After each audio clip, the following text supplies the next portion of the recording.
The story of the American West is often told as a simple, triumphant myth. It's a narrative of cowboys, cavalry, and manifest destiny, a story of civilization taming a wild frontier. In this story, the indigenous peoples are often portrayed as a faceless, tragic obstacle destined to fade away. But this is a lie.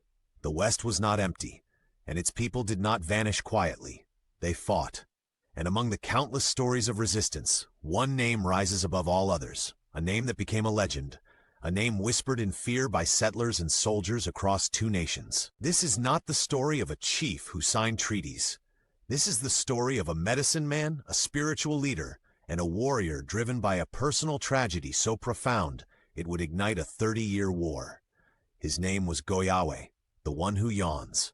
But the world would come to know him by the name his enemies cried out when he attacked, Geronimo. This is the story of the last free Apache, the warrior who two great nations couldn't catch.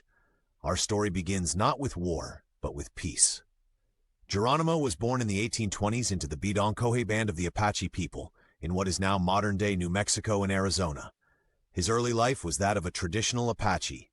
They were a resilient, semi-nomadic people, perfectly adapted to the harsh, beautiful, and unforgiving landscape of the deserts and mountains of the Southwest. He was not born into a position of leadership. He was a skilled hunter and a family man. He had a mother, a wife, and 3 young children. And he was happy. This life was shattered in 1858. While Geronimo and the men of his tribe were away on a trading trip, a company of Mexican soldiers from the state of Sonora attacked their undefended camp. The soldiers massacred the women and children without mercy. When Geronimo and the others returned, they found a scene of unimaginable horror. His mother, his young wife Alope, and his 3 small children were all dead. In that moment of absolute devastation, the man known as Goyawa died, and the warrior Geronimo was born. He later recounted that he stood in silence, not shedding a tear, but a terrible resolve hardened within him. He burned his family's belongings as was Apache custom and walked into the wilderness alone.